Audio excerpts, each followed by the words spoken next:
before the rebellion, before the giants, before the flood, a light descended. Kakabil did not fall like Azazel. He did not challenge heaven with weapons, vanity, or immediate violence.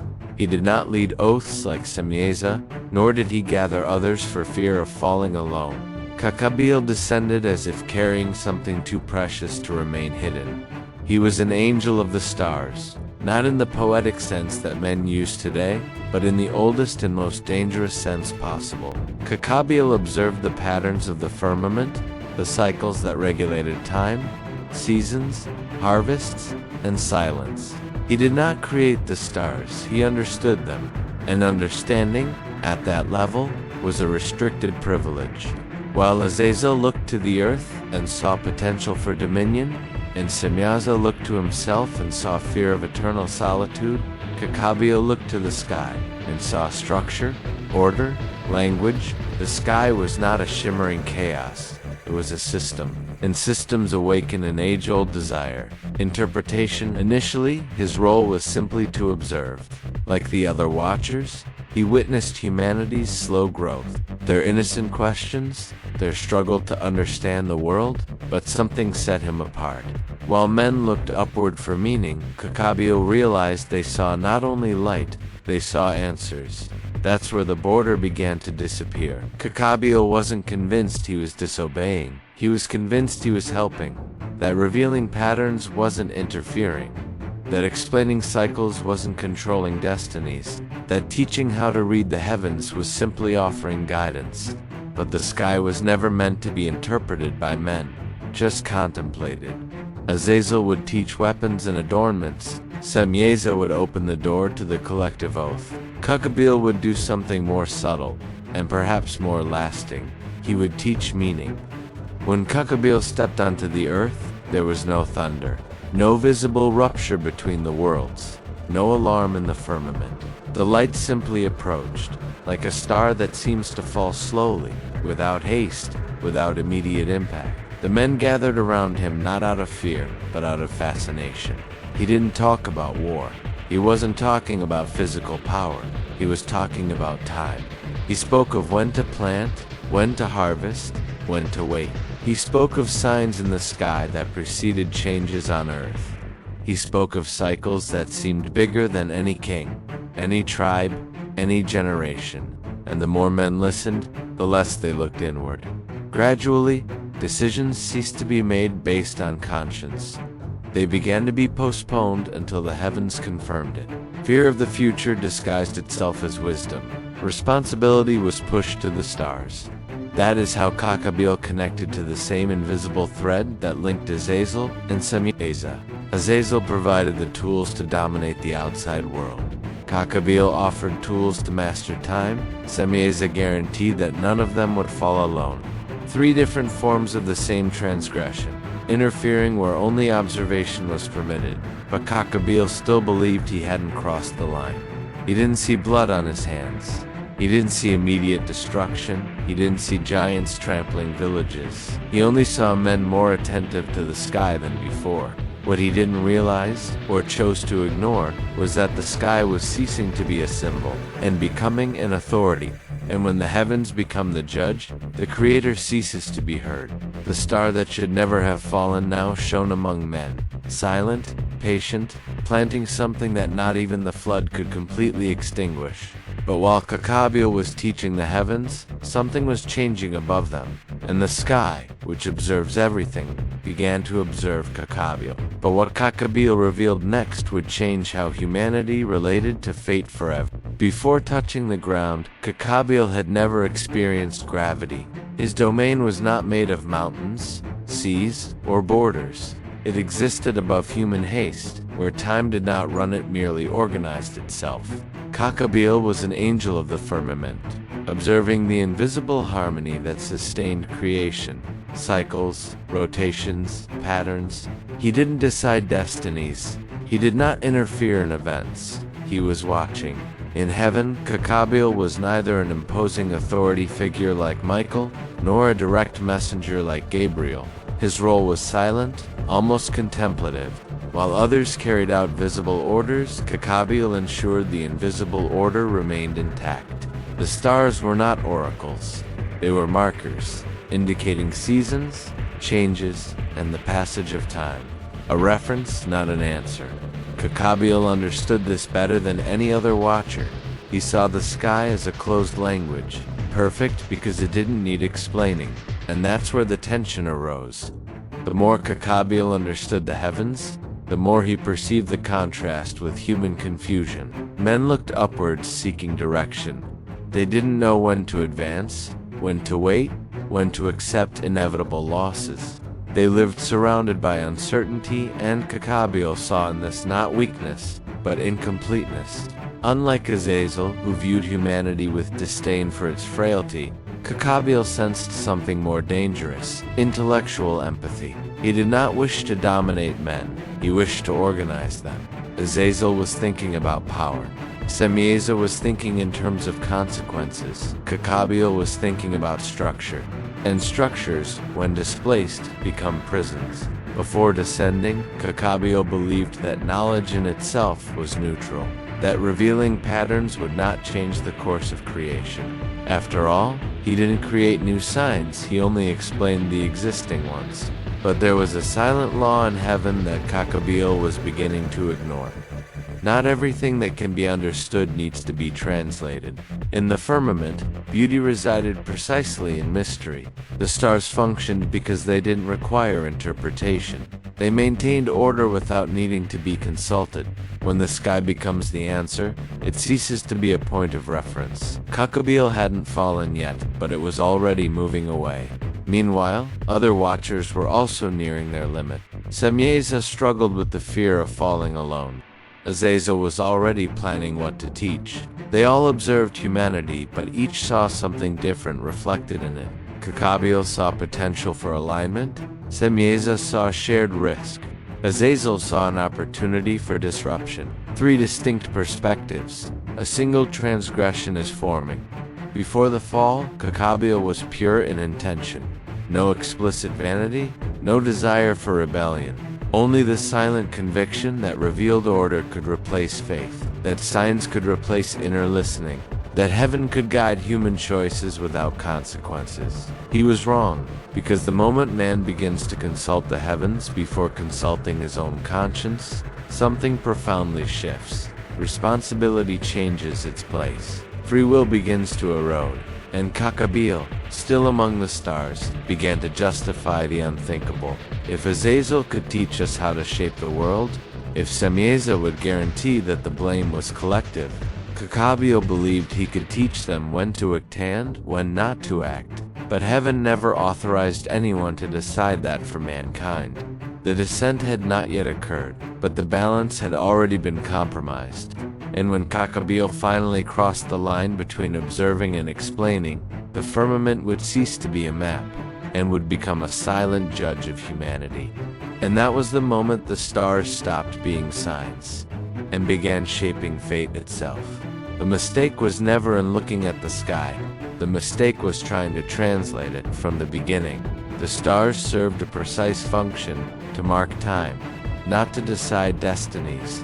They separated night and day, indicated seasons, maintained the invisible rhythm of creation.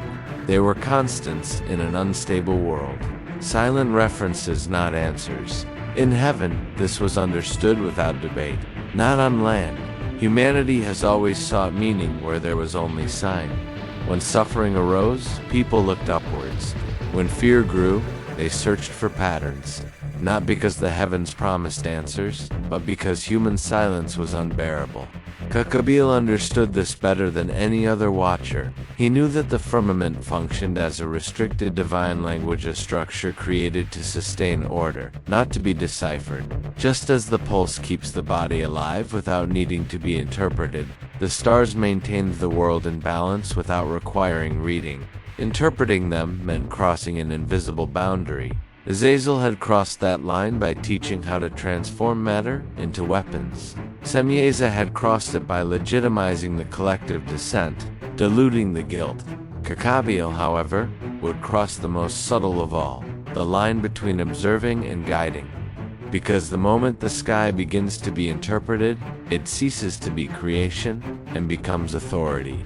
Astrology, in this context, was never superstition. It was an intellectual transgression. Not because the stars lied, but because they revealed too much when placed in the wrong mouth. Kakabiel did not teach men to predict the future. He taught something far more dangerous: to seek permission outside of themselves, to wait for signs before acting, to justify choices based on the heavens, not on conscience. Decisions have ceased to be moral. They have become a line. Mistakes are no longer a matter of responsibility. They have become inevitable. The guilt began to dissolve into the firmament. It was the same pattern that Semjaza feared. It was the same logic that Azazel exploited. Azazel, with a knowing, almost sinister smile, observing the chaos he helped sow from a dark, shadowy vantage point. Nighttime, when a man believes his actions are written in the stars, he stops fighting his impulses. Violence becomes destiny. Domination becomes nature. Downfall becomes acceptable, and heaven was never meant to bear that weight. In ancient texts, there is no direct condemnation of the stars. There is condemnation of the act of consulting them, not because the knowledge was false, but because it displaced something essential: human responsibility. Kakabiel believed he was offering clarity, but clarity without maturity becomes a judgment. Astrology did not corrupt because it lied. He became corrupt because he orchestrated the chaos too early. Azazel delivered tools without ethics. Kakabiel handed over maps without wisdom. Semjaza handed over permission without expecting anything in return. Three different forms of the same failure, teaching before humanity was ready to choose. In heaven, knowledge doesn't accelerate, it waits. On earth, knowledge speeds things up and demands payment. In interpreting the stars, men began to see patterns where there were only cycles. They began to predict conquests, justify wars, and accept losses as celestial decrees. Human freedom was slowly replaced by an invisible script, and Kakabiel realized too late that he had transformed the heavens into a mirror of human anxiety. The sky was not created to be consulted. It was created to remind us that there is order, even when there is no response. But now, as had happened with Azazel and Semjaza, the limit had been crossed. What began as observation had become influence. What was a sign had become command. And when the sky takes over the earth, falling is no longer a possibility. It's only a matter of time. And that was when the stars stopped marking seasons and began dictating human fate. There was a rule that never needed to be written down, because in heaven, certain laws don't exist as commandments, they exist as natural limits. Just as fire warms, but also consumes, knowledge illuminates and dominates. The Watchers knew this. They were assigned to observe, not to explain, to witness human development, not to guide it. Their role was silent, almost invisible. They were close enough to see, far enough away not to interfere. Seeing was permitted. Deciphering it was already a risk. Control was to stay. This distinction seemed subtle, but it underpinned the entire order between heaven and earth. Observation preserves freedom. Interpretation begins to shape it. Control it, it destroys it. Kakabiel knew this boundary better than anyone else. As an angel of the stars, he saw patterns that no human could perceive. Perfect cycles, cosmic rhythms, mathematical harmony that kept everything in balance. But the mistake wasn't in seeing the patterns. The mistake was explaining them too late. When Kakabiel began interpreting the sky for mankind, something changed. Not in the firmament, but in the human mind. The gaze that once contemplated began to calculate. Admiration turned into expectation. Mystery became method. The sky is no longer something above, and it became something to be used. This was the same point where Azazel failed. Azazel didn't create violence, he merely taught how to refine it. He took primitive impulses and organized them into techniques. Kakabiel did the same, but in the invisible realm. He organized human anxiety. In interpreting the stars, he offered mankind the illusion of predictability, a false sense of control over the future, and humankind, which barely understood the present, clung to this desperately. Semjaza watched everything in silence. His fear was never just about punishment. It was the awareness that, once that limit was crossed, no one would be able to stop him. Because interpreting the sky doesn't satisfy, it's addictive. Each answer generates new questions. Each pattern demands confirmation. Each prediction requires the power to be fulfilled. Modern audiences recognize this impulse immediately. Knowing too much, overanalyzing, trying to control everything to avoid pain. But just like in ancient times, this does not bring peace. It causes paralysis. Men began to justify their choices by looking upwards. Moral decisions were replaced by astral alignments. Personal responsibility was slowly dissolved into celestial maps. It was no longer I chose. It was written.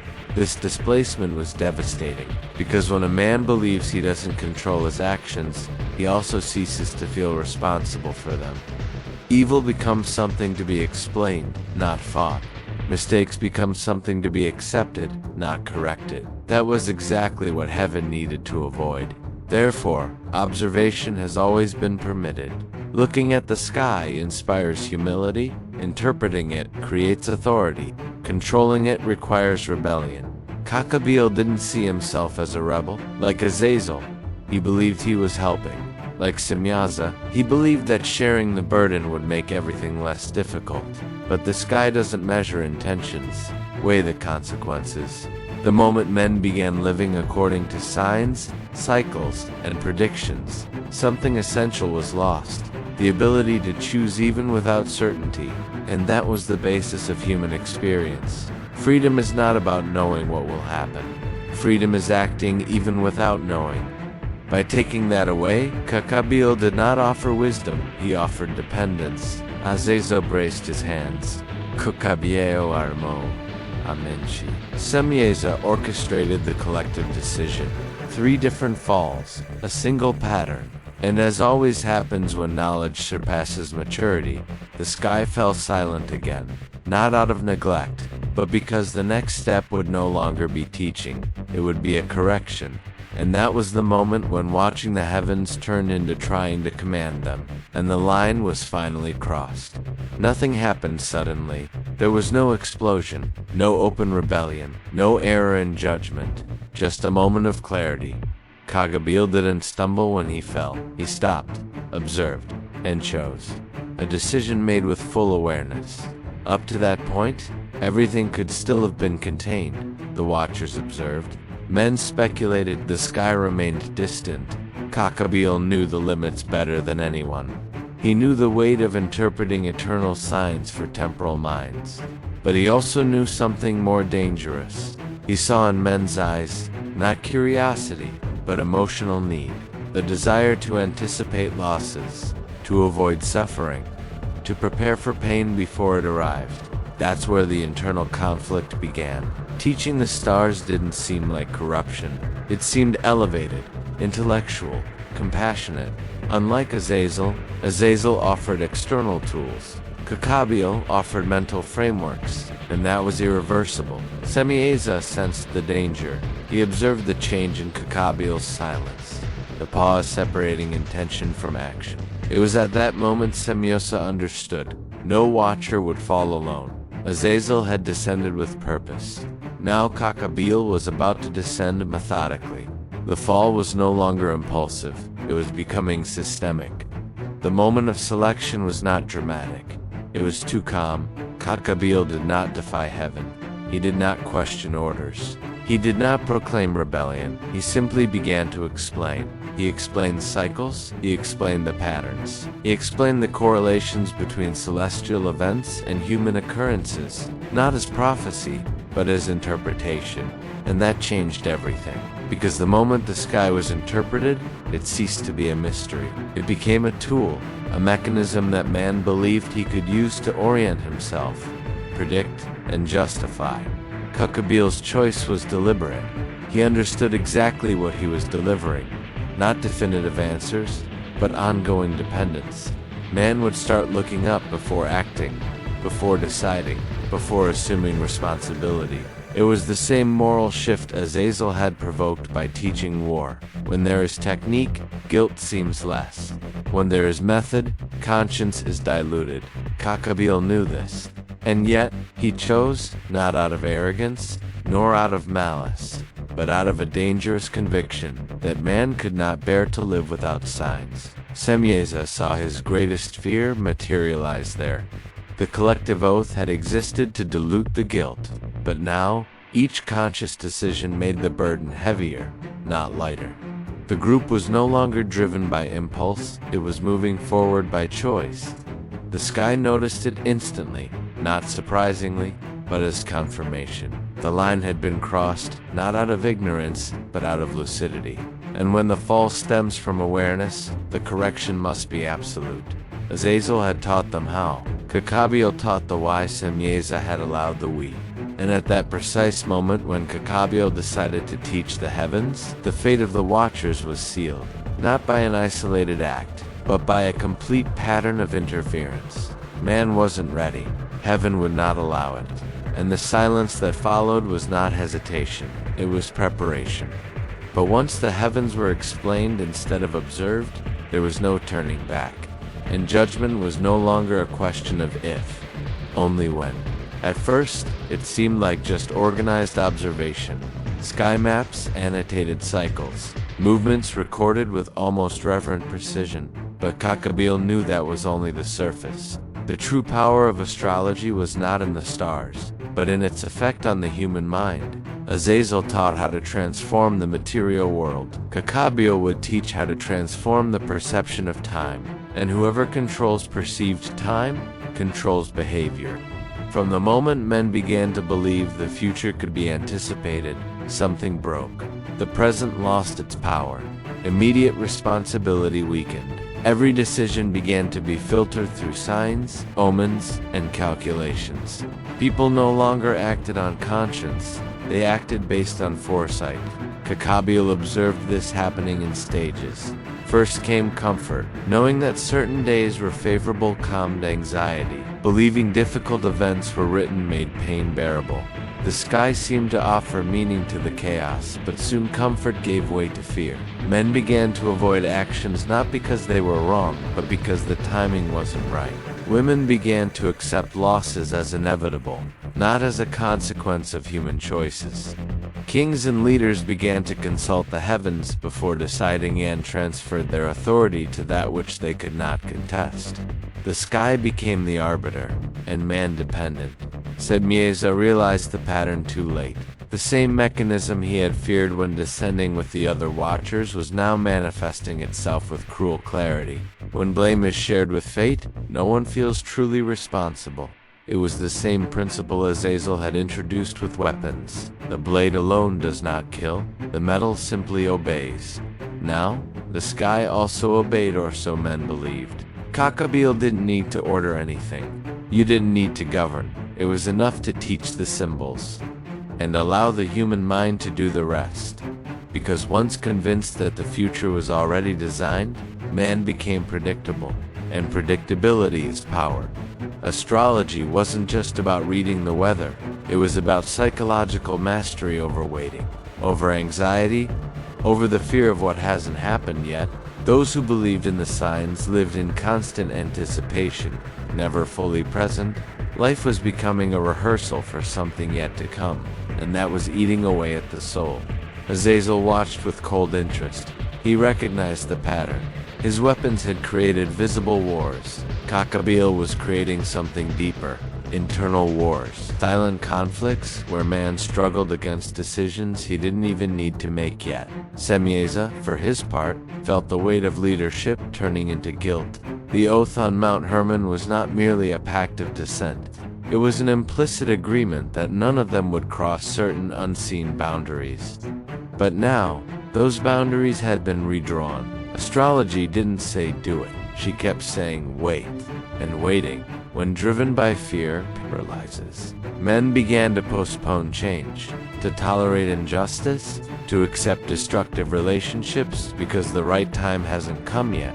Heaven became an excuse, destiny, a shield, passivity, a disguised virtue. Cockabeel then understood the true extent of what he had taught.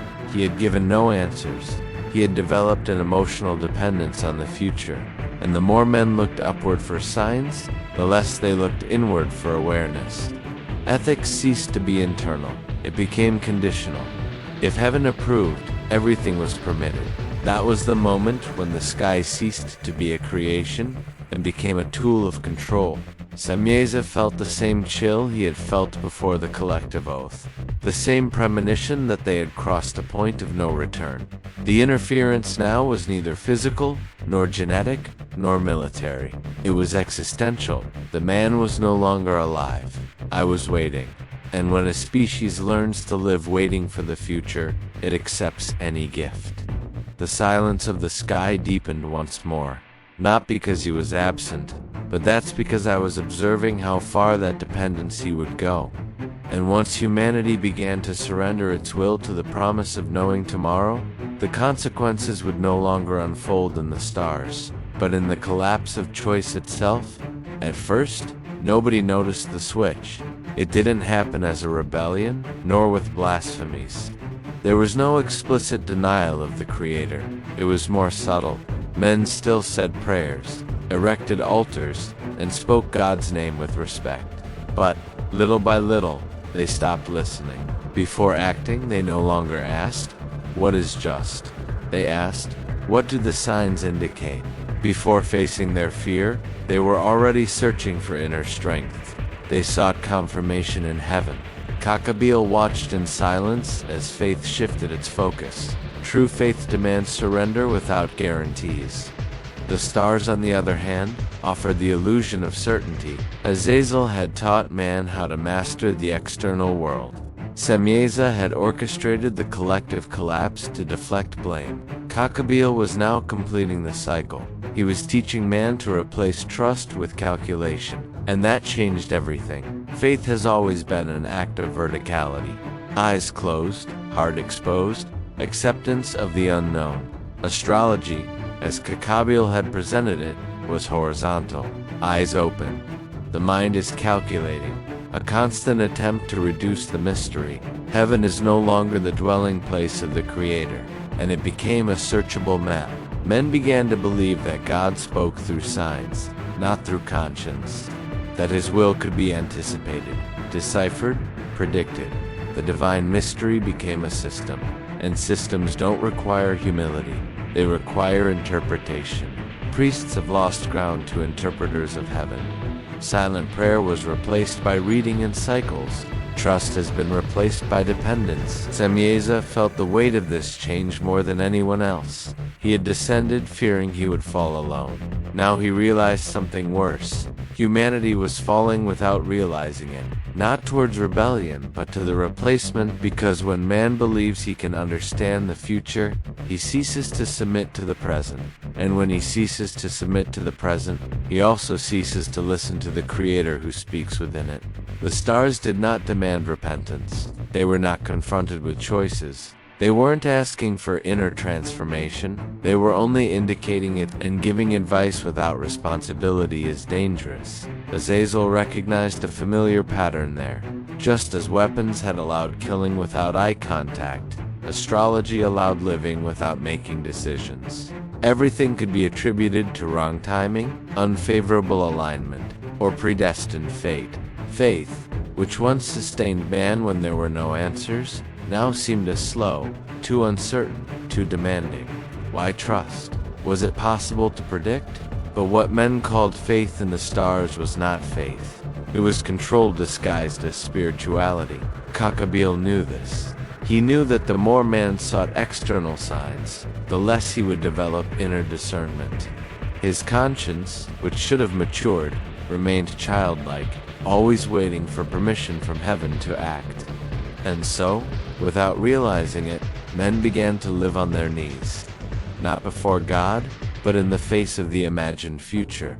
The Creator was not rejected, it was ignored, and that was even worse. Because rejection is still a relationship. Indifference is not the answer. The sky, which once pointed to something greater, became the object of devotion itself. The stars came to occupy the space that once belonged to divine mystery, not as idols of stone, but as invisible authorities. Semjaza then understood that the real fall had not happened on Mount Hermon. It was happening slowly. Every time a man looked to the sky seeking permission to live, the celestial silence deepened once more. Not because God had been replaced, but that's because the man had stopped listening. And once the stars became louder than the voice of conscience, faith no longer disappeared. It was quietly replaced. Kakabil never sought leadership or demanded loyalty. His influence was profound, precisely because he operated subtly, not through overt commands. Unlike Shemyaza, who feared falling alone and demanded a collective pact on Mount Hermon to share blame, Kakabil worked differently. While Semjaza gathered and Azazel taught techniques, Kakabil persuaded with logic. He offered meaning, not just tools, and his logic proved contagious.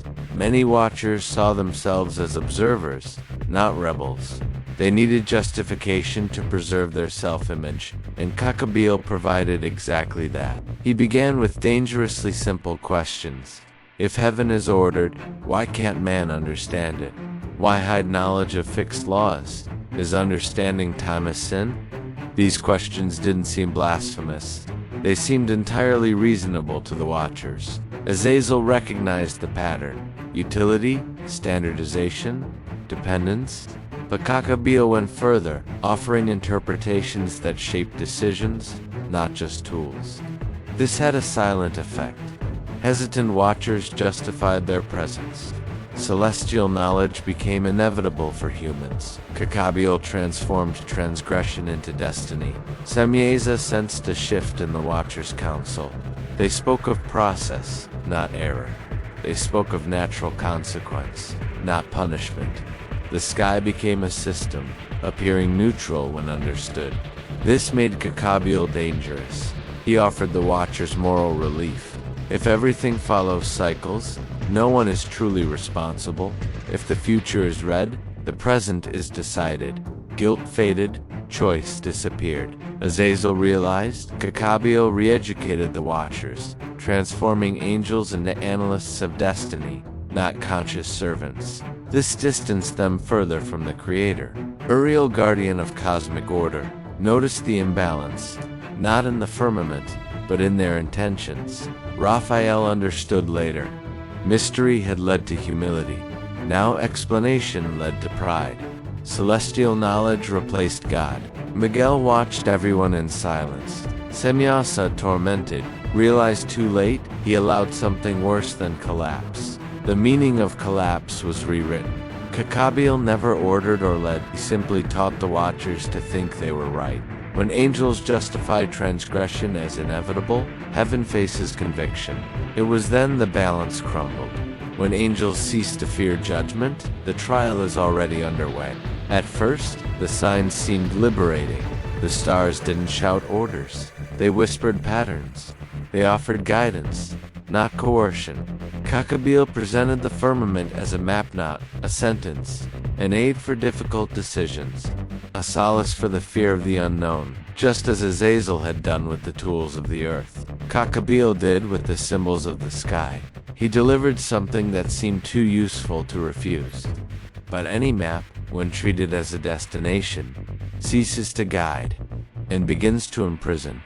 The turnaround didn't happen all at once. It never happens. First, men consulted the signs before to act. After, only they acted if the signs allowed it. Eventually, they stopped acting on their own. The choice was replaced by reading. Kakabil watched this with silent attention. He knew that the true power of astrology lay not in predicting events, but in anticipating emotions. Fear, hope, anxiety, dependence.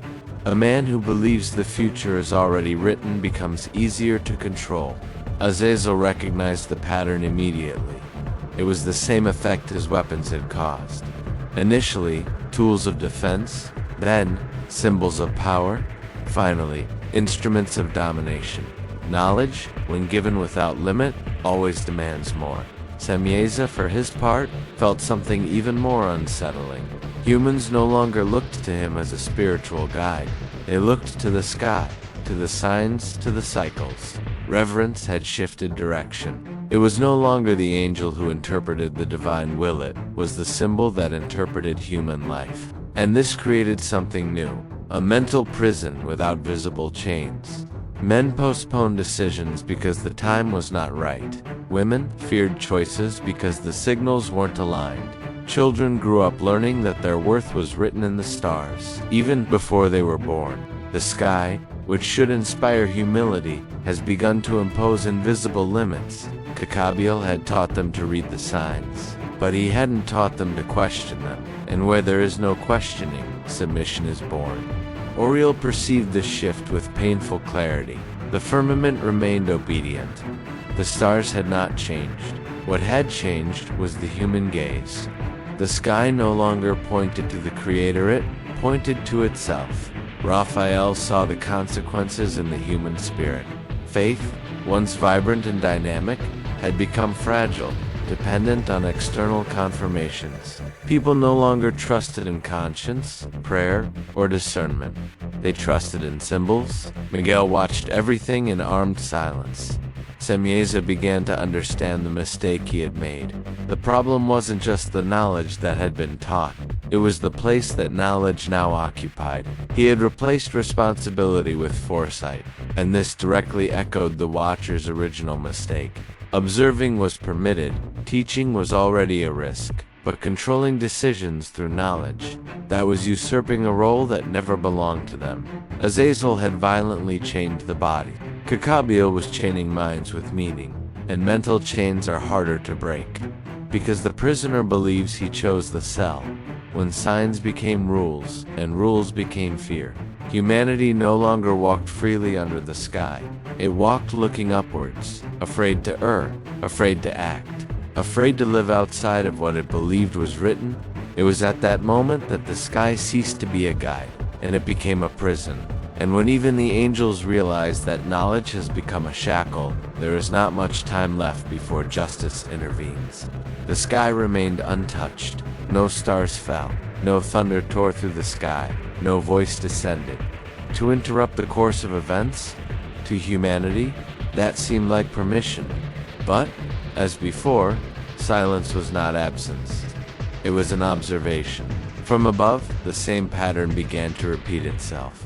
A pattern the sky had seen before, in the days of Azazel and Semjaza. The knowledge delivered with the appearance of light had once again transformed into an instrument of dependency.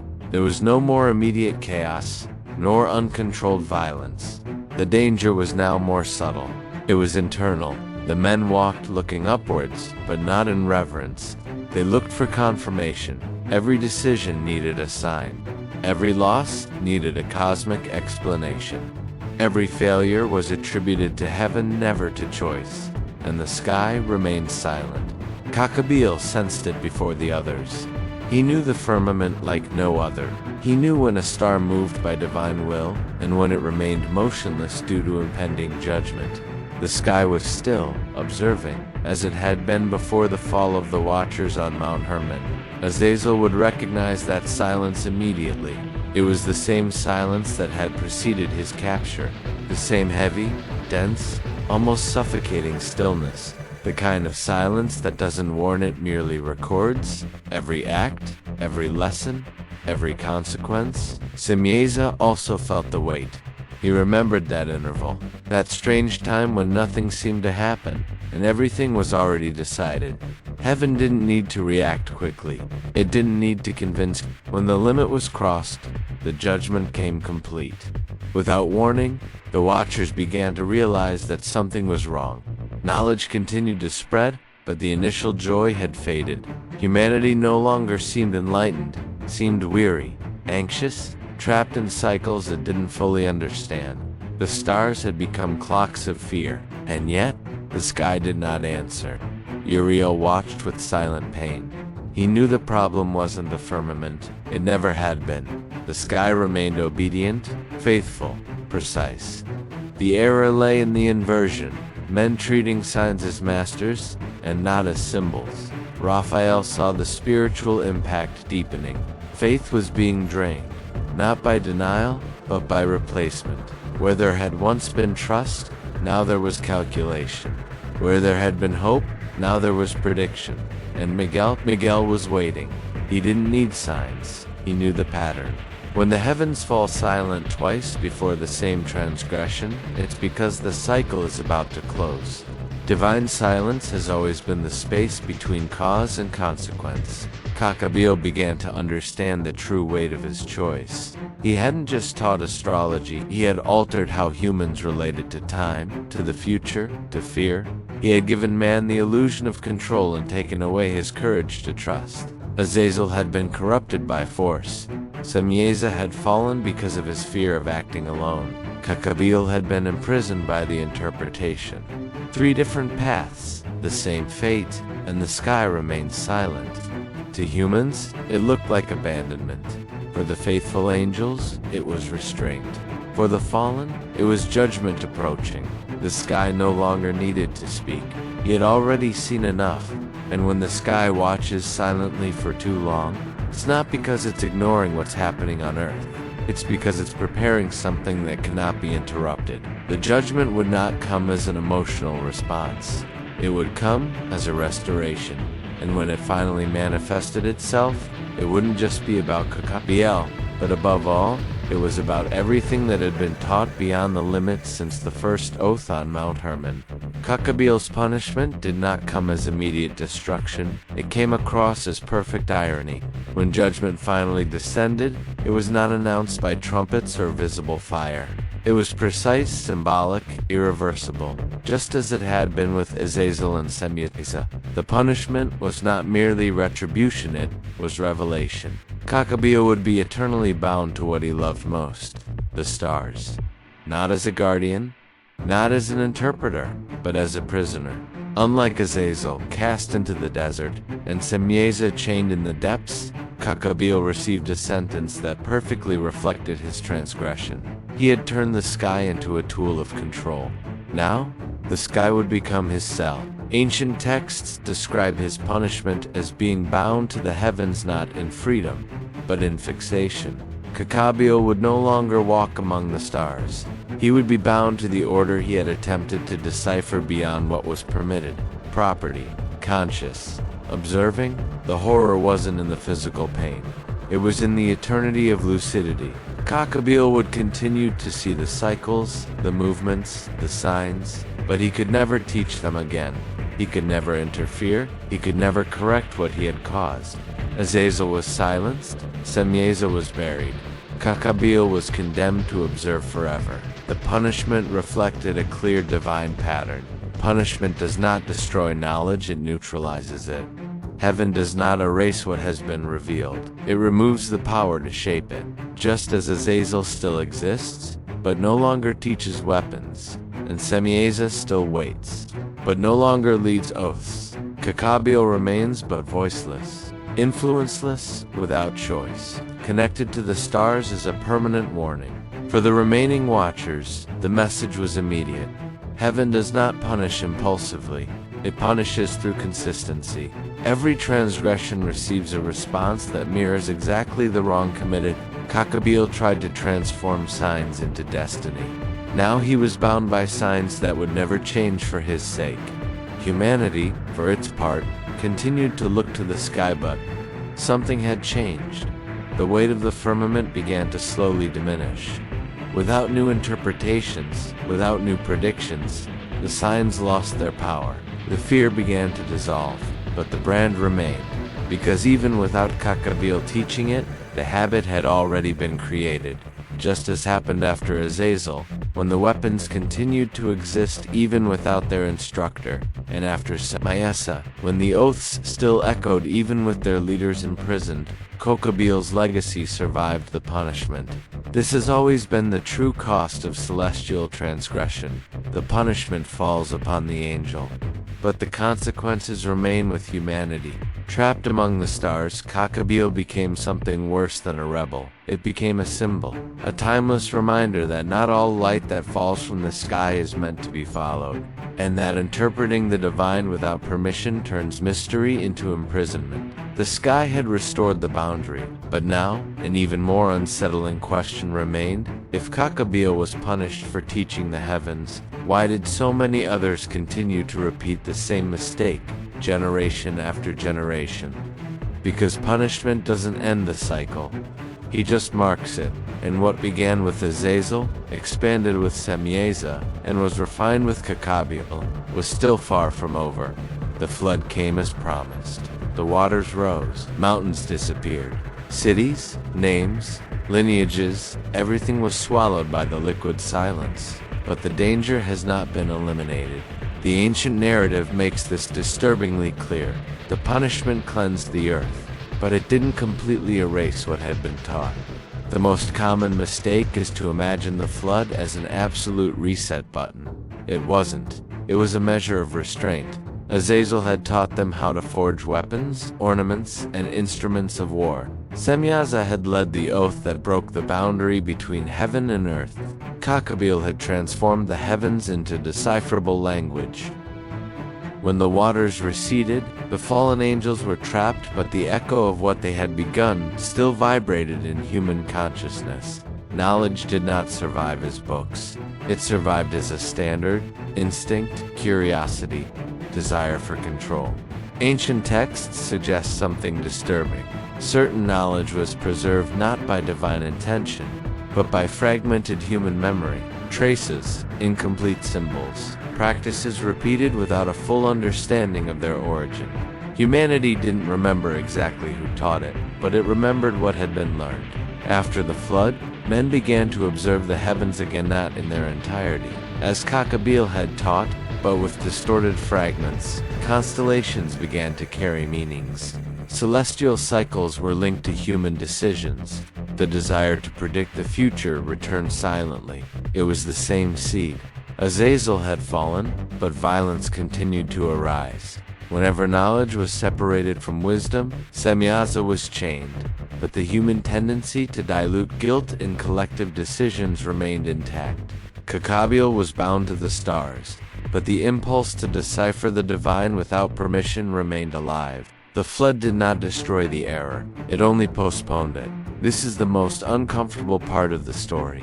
The true battlefield was never the physical land, it was the human mind, and that no amount of water could completely wash away. The ancients knew this. Therefore, after the flood, the narrative changes tone. There are no more angels descending openly. There are no more giants walking among men. The conflict becomes internal, silent, psychological. Forbidden knowledge learns to hide itself. What was once taught by celestial beings is now being reconstructed by humans. Observation becomes a system. Intuition becomes a method. Fragments of heaven are reorganized into traditions, beliefs, and power structures. Kakabil's legacy no longer rested on an angel. It was in the question that was never silenced. What if the signs could be interpreted? This echo has resonated across centuries. It reappeared in empires that sought to legitimize decisions through the heavens, in kings who consulted the stars before wars, in peoples who replaced faith with predictions. The sky once again began to be treated as a tool, not as a mystery. The pattern repeated itself. Whenever humanity felt small in the face of chaos, it sought control. Whenever the future seemed uncertain, he looked for signs. Whenever divine silence lingered, someone would try to fill it with interpretation. Azazel, Semjaza, and Kakabil were no longer present, but the impulse they had sparked, that had survived. The flood brought an end to an era of direct interference, but it ushered in something far more dangerous, the illusion that man could continue the work alone. No angels, without clear boundaries, without realizing that he was repeating the same transgression on a slower and deeper scale. And perhaps that is why ancient texts never celebrate the period after the flood as a complete victory. There is relief. There is a new beginning. but there is no restored innocence.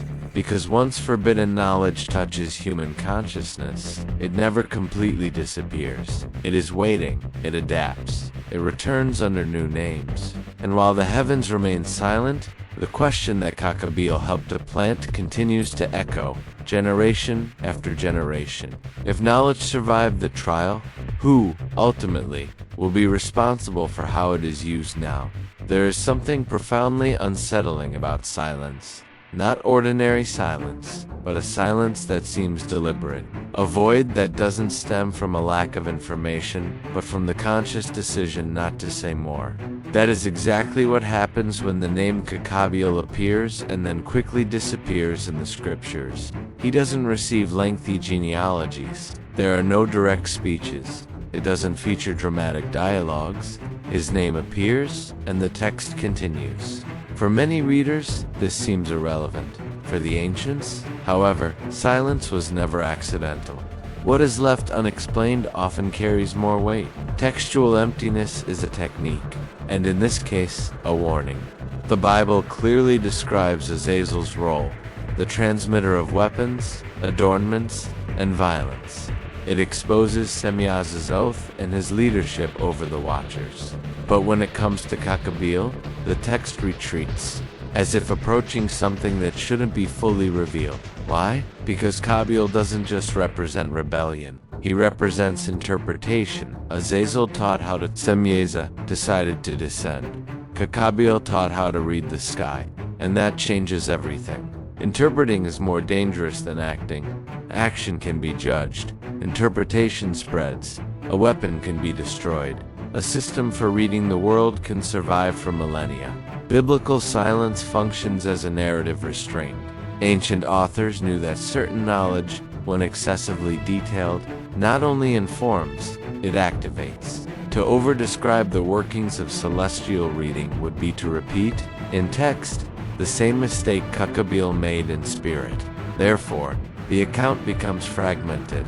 It suggests, indicates, but it doesn't teach. This pattern is not unique to Kakabil. It appears whenever the text touches on knowledge, considered to be on the fringes of understanding. The same happens with certain names, certain rituals, certain cosmological details.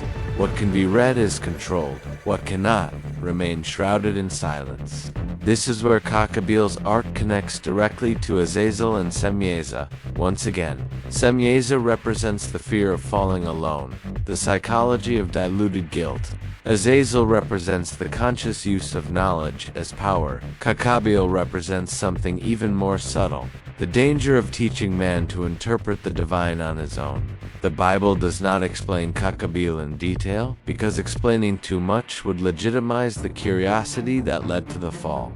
Silence, therefore, is a limit. And limits, as history has shown, are exactly what the Watchers have decided to surpass.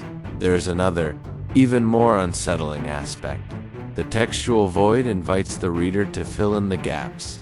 And that is exactly what has been happening for centuries. Apocryphal traditions, mystical interpretations, astrological systems, and esoteric currents have attempted to reconstruct what the main text refused to develop. The result, the same pattern, repeats itself. Where there is silence, speculation arises. Where there is mystery, false authority is born. Where the text falls silent, someone offers to explain. Kakabil didn't need many lines to make an impact. His legacy lies not in what was written, but in what was omitted. The void forces the reader to confront an uncomfortable question. If this hasn't been explained, was it unimportant? Or because it was too dangerous? This kind of silence doesn't end the story. It keeps it open, pulsating, always relevant, always reappearing in new forms, new names, new promises of complete understanding. Perhaps that is why, unlike Azazel and Semjaza, Kakabil never receives a detailed ending. There is no extensive description of his fate, only the suggestion that he was restrained, limited, bound to that which he loved, as if the text were saying, without saying, some questions should not be answered, some skies should not be deciphered, and some silences exist to protect, not to confuse. But humans have never been good at respecting silence. And every time someone tries to fill that void on their own, the echo of the Watcher's fall is heard again, not as an ancient myth, but as a pattern that insists on repeating itself. Time passed, empires have crumbled, languages have died, the gods have been forgotten, but the sky remained. The same constellations still move slowly above our heads. The same cycles continue to repeat themselves.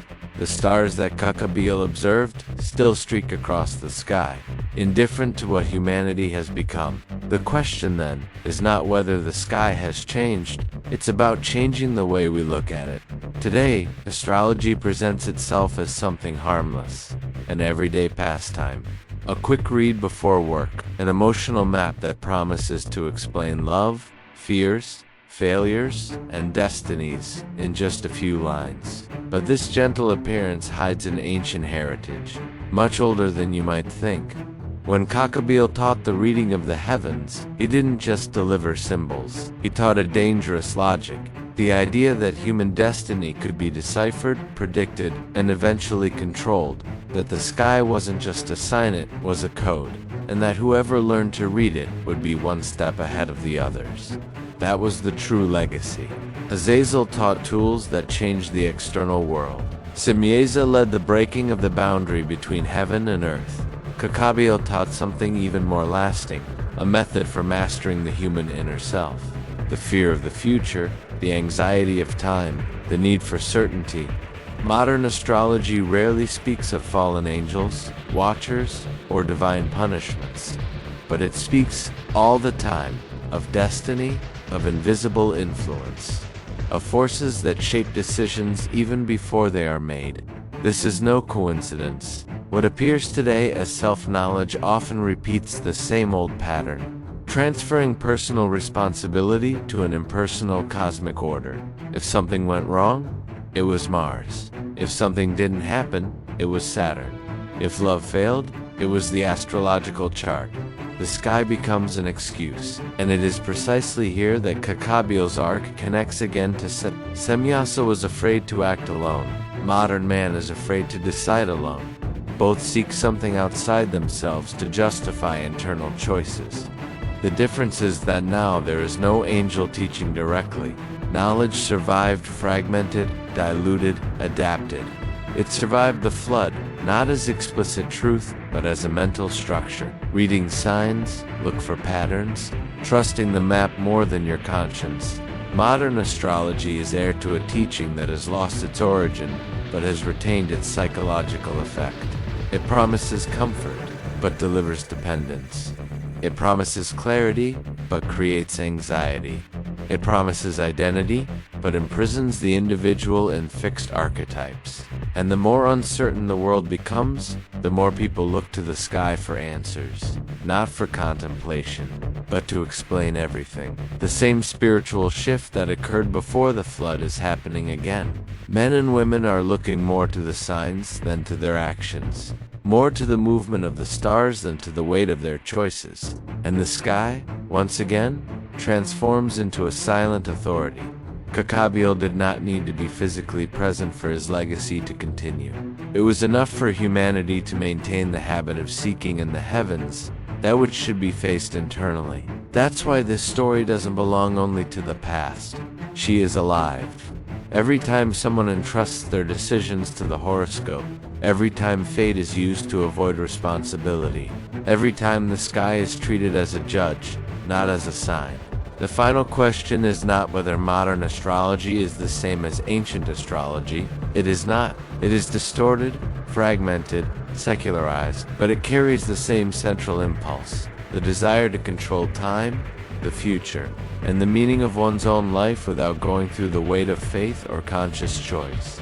Perhaps that is why the silence of the sky still persists, not because nothing is happening, but why does humanity keep repeating the same pattern, only with new words, new forms, and new promises of understanding? The stars never stopped shining. The question is whether, when we look at them today, we are still seeking guidance, or simply an elegant way to escape what we already know needs to be faced. No star ever made a decision for you. They never chose their words, they never defined their silences, they never crossed any boundaries in their place. And yet, throughout history, men have insisted on transferring to heaven the burden of what is born in the human heart. That was the final mistake. When Kakabil taught the signs, he didn't just steal knowledge, he offered a dangerous alternative to responsibility, an elegant way of explaining choices without taking ownership of them. A system where error is never personal, only influenced. And this is the trap that survived the flood. Azazel taught weapons, Semjaza broke boundaries. Kakabil taught something more subtle, the outsourcing of blame. When signs replace consciousness, the individual becomes fragmented. When symbols explain everything, reflection disappears. When destiny is treated as a fixed script, the courage to choose dissolves. Humanity did not fall because it looked to the sky. She fell when she stopped looking inside. The stars have always been signs, never judges. They have always been markers of time, never excuses for character. They indicated seasons, not moral decisions. Cycles, not personal paths. The problem was never about observing. It was interpreted as authority. It was allowing standards to replace principles. And this doesn't only apply to ancient texts. Today, when someone says it wasn't meant to be, they often mean I didn't want to face it. When someone says the universe decided, they often avoid saying I decided badly. When she points to the sky, she often avoids the mirror. This is the silent legacy of the Watchers. Not a religious system, but it's a mental habit. The habit of seeking outside what can only be resolved within. The habit of calling destiny that which is a repeated choice. The habit of treating signs as if they were gentlemen. Therefore, the final warning in this story doesn't come with thunder. It doesn't come with an explicit judgment, not even with a conviction. It comes as a souvenir.